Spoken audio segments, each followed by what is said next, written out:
ciyaartayda daawanaysa dhammaan basideedu wada dhantihiin waxaanu maanta la joognaa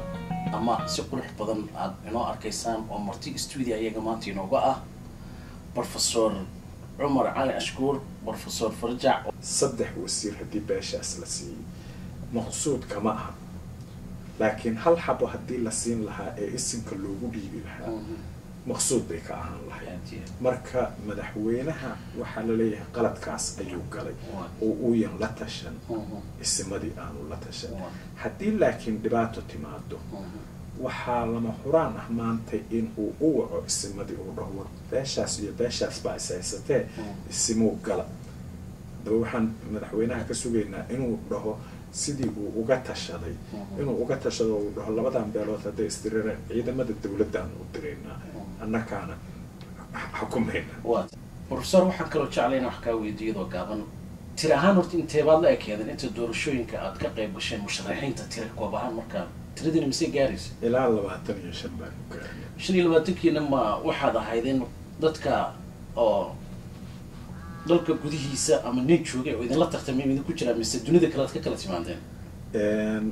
nimanka musharaxiinta ah waxa ay wada wateen baasaboor ajnabi gidigood hal wiil oo Maxamed Saleebaan la dhaho oo da'da lagu reebay isagu da'diyo lagu reebay iyo asagoon haddana dadka baasaboorada dibadda ku wareega aan ahayn ma ahayna inta kale waxay ka yimaadeen qurbaha oo waxa ay wateen baasaboor ajnabi lix Mareykanka ka timid saddex Canada ka timid laba Ingiriiska ka timid hal Australia ka yimid shan baan u malaynayaa inay Kenya ka timid toddoba Ethiopia ka timid hal Carabta ka yimid hal Eritrea ka yimid yani dadku waxay ahaayeen dad wada ajaanib ah markii loo fiiriyo ayaa watay baasaboor Soomaali ah kulligood baasaboor ajnabi ah hal ninoo baasaboor Soomaali watiida kuma jirin naguma jirin waa ka gudbayna waxaan kaloo jeclahay inaan professor su'aasheeda ku soo gabagabeeno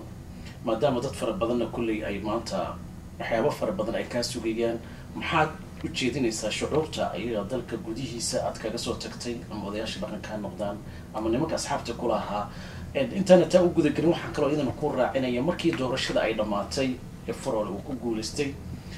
waxaa jirtay in dadkii musharaxiinta qaar kamid ah la soo qaatay oo la yiri oo dawladda idin ku soo daray qaar wasiiro ama waxa noqdaan in markaas la idin magacaabay adigu meel lagu soo magacaabay qolooyinka marka miyaa la idin ku samarsiinay amurtayda seebay ahay dadku qaarkood ilaa iyo 4 in wasiiro loo magacaabo marka dambena qaarkood bay diideen waxaa jirtay madaxweynihii hore ee dawladda Soomaaliya Abdullahi Yusuf ayaa khudbadiisii ay kamid ahayd ninka ku guuleysta waa in uu tixgeliyo musharaxiinta kale ee la baratamaysay waayo badankoodu waxa ay wada ahaayeen isbedel doon isbedel sandoonku waa ay yaraayeen isbedel doon laakiin isbedel sandoonku waa yaraayeen marka wuxuu yiri war nimanka kula baratamaya iyakana ka soo qayb gali dawladda haddaba waxaa jirta nimankii loo xulay markaa ama beela ahaan ha loogu xulo ama si kale ha loogu xulo qaarkood inay madaxa ku hayeen wasaaradda ha lagu siiyo haddii aan wasaaradda lagu siina kuma jiro ballantii hore ee u qaadeenna waxay ahayd meediyada oo dhan ayaa wareysatay haddii laga adkaado ma la shaqeynaysaa dawladda cusub ee timaada ama ninkii ku guuleysta ma la shaqeynaysaa oo wadanka wax ma u qabanaysaa kulligood waxay wada dhaheen haa waanu la shaqeynaynaa dawladda cusub waanuna tixgelinaynaa intii karaankayaga iyo wixii aanu ballan qaadnayna waanu u qabanaynaa hase yeeshee magacraabidii la magacaabay حتى ما أيانسين دولتي هنيمون وقت الله ده يعني بل حسعته مثلا مركبة جريف أيامي حن جروف بقى ماشي تبت ماي anigu wasaaradii aan rabay haddaan la isin ma tegayo. taas waxaa ay ahayd markii u horreysayba markii la weydiiyay ha ma rabtaa wasaaraddan in lagu dhiibo hay dhaheen marka u horreysa inay dhahaan ma rabo ay meeshooda ku ekeystaan. maxaad rabtaa markaa in la weydiiyo wasaaraddaas baan rabaa haddii aan lagu helin taas maxaa kaloo kuugu xiga in la dhaho. marka taasina ma ayan dhicin. waxaan odhan lahaa shicibka soomaaliya marka haddee shicibka reer puntland aad shicib u wanaagsan weeye, waa shicib aada u samir badan. dadka hala siiyo dowladda chance, waqti hala siiyo lagu ogaado waxqabadkeeda, yaan xuguruf loo samayn. bal way cusub tahay, haddeer bay dhalatay, ha loo ogolaado sanad iyo in ka badanba in la tijaabiyo. haddii aad aragtiin wax qalada markaa inay samaynayso, shicibka nafsadoodu inay kacaan, in siyaasiyiintu ay kacdo, in indheergaradku ay kacaan, in culamaa udiinku ay kacaan, in qurba joogtu ay kacdo,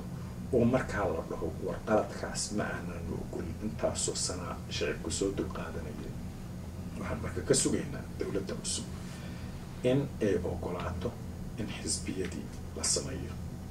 in ay ogolaato in tirakoobkii dadka la sameeyo, in ay ogolaato in bidaaqooyinkii warqadii aqoonsiga in gobolladu ay ku dhaqaaqaan. waana ay socotaa haddee niman dhalinyaro ah oo muwaadiniin ah ayaa wada warqad aqoonsiga bixinteedii degmooyinka iyo gobollada. in ay noqoto doorashada dambe doorasho shicibku ay ka qayb galaan, one man one vote inay noqoto, ee aanay noqon wakiilada qabiiladu inta dhibta maanta taagan oo kale inaanay noqon. iyo kuwaa ku dadaalayaan, waayo dad u bartay inay wax meesha ka helaan, markaana maqsuud bay ka ahaayeen inta isu soo taagtay xilka madaxweynenimada oo ay ka helayeen wixii ay ka qaadan jireen. khudbadaydii bay ku jirtay. marka in aanay dhicin, laakiin iyakii waa ay hor istaagayaan si aanay doorasho shicibka ah aanay u dhicin. dowladduna haddii ay u bogto inay raacdo ayaa suurtooda, laakiin haddeerba in laga gaashaanto. waa tahay saaxiibayaal, halkaad barnaamijkayga waxaanu kusoo koobaynaa aanu ku wareysanaynay professor farjaac oo ka mid ahaa musharaxiintii ka qayb gashay doorashadii puntland ee lasoo gabagabeeyey. daawadayaal waxaanu idin ballan qaadayna haddii alla awoodi la ogolaado inaan waqtiyada kale nagu soo daano professorka ka wareysan doono waxyaabo kale oan isleenahay waqtiga inoo saamaxayna saacadaha kale ayaad nagala kulmi doontaan haddii aaba ka raan noqdo. inta ayaanu kusoo koobaynay barnaamijkayagii sanadka Columbus Ohio. daawasho wanaagsan inta dhammaantiin waxaan idin leenahay sidaa iyo habeen wanaagsan, waqti caafimaad.